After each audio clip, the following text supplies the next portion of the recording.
pas de lèvres, pas de cheveux, les oreilles décollées, le nez écrasé, 2,7 kg, 43 cm. Mon père a hésité entre me prendre dans ses bras et m'accrocher au rétroviseur de l'R12. Il était une fois, Franck Dubos, c'est pas pompeusement ou prétentieusement, il était une fois, c'est pas l'histoire de France, c'est juste l'histoire d'un petit bonhomme ordinaire. Donc il fallait que je sois assez honnête, parce que dans celui-là, je sauve pas de mannequins à Bali, j'attaque pas des villages au Chili, donc il fallait que je sois très proche de la réalité.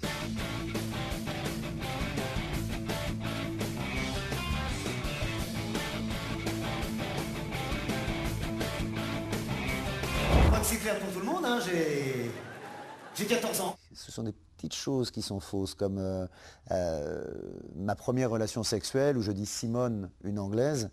La première relation sexuelle, c'était pas une Anglaise, c'était une Belge. Je me suis dit, si je mets une Belge, on va croire que je fais le gag, le mauvais gag. Donc j'ai mis une Anglaise. Et puis Simone, bah, c'est parce que je me rappelle plus du prénom de la vraie. Ma première relation sexuelle. Simone. Une Anglaise. Hello, my name is Frank. What's your name? Simone? Tant pis.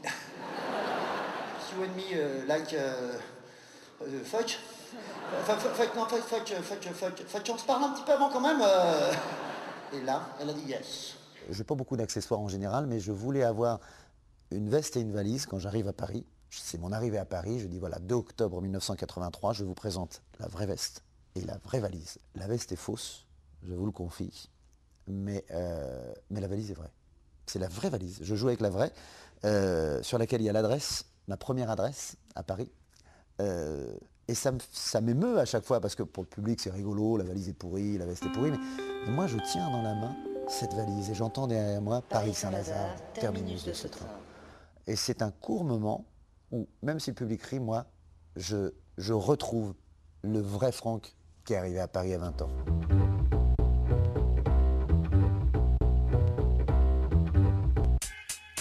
Yes, 1, 2, go!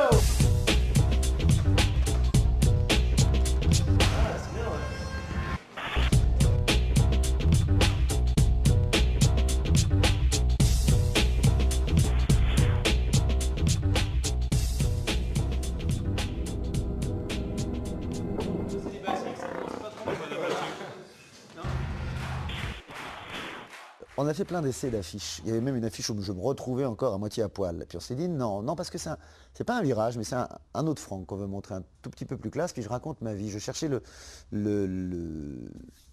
autant dans Romantique, j'étais dans cette position un peu qui était un peu too much. Franck Dubos Romantique, c'était antinomique, c'était ça qui m'amusait. Et là, il était une fois Franck Dubos et avec un nounours. Je trouvais que c'était justement cette espèce d'opposé entre moi qui fait parfois un petit peu too much, à poil et machin et ceci et cela, et puis le nounours qui me représente en vrai un tout petit peu plus. Donc je voulais cette confrontation. J'ai peigné mes cheveux sur le côté en les humidifiant. J'ai mis du sambon derrière mes oreilles. Je pense que je suis plus sobre, pas tout le temps, mais plus sobre, plus sincère, plus... Ouais, j'ai vraiment de plus en plus compris que je ne pouvais pas aller loin tout seul.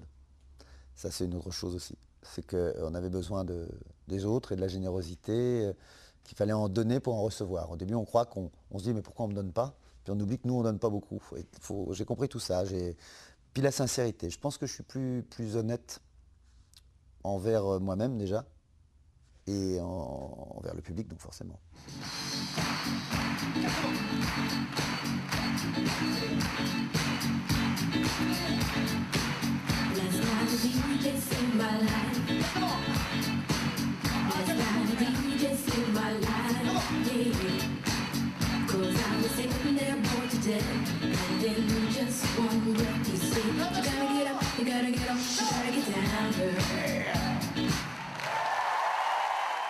Et heureusement, je retrouve le public et le public me rajeunit, le spectacle me rajeunit. C'est une espèce d'élastique comme ça, on en prend dans la gueule, puis tout à coup on reprend une bouffée de bonheur. Je ne savais pas que ce métier-là, c'était ça. J'aurais dû m'en douter, c'est-à-dire qu'on ne nous apprend pas ça dans les cours, hein. On nous apprend juste à essayer de jouer le mieux possible la comédie. Je signe des autographes, j'ai acheté une maison, j'ai une belle voiture. Dès que je pète, je suis en photo dans Gala ou dans Voici. Le vrai Franck Dubosc, moi, c'est quand j'entre à la maison, je mets mes chaussons, je mets mon t-shirt, j'enfile mon jogging, mon bas de jogging, je fais un bisou à ma fiancée, je me fais à manger, j'allume ma télé. Et voilà, j'ai une vie très normale. Je m'offre quelques petits luxes, c'est plutôt les vacances. Je m'offre de belles vacances, mais j'ai une vie très normale. Jean-Claude et moi, nous sommes devenus des mercenaires de l'amour. Nous opérions cagoulés. Combien de fois m'est-il arrivé de rentrer à la base sans même savoir sur qui j'avais tiré? Je commence à comprendre les petits gars de Milwaukee et du Wisconsin quand ils sont arrivés au Vietnam. La chasse est ouverte! C'est moche la guerre. Vivement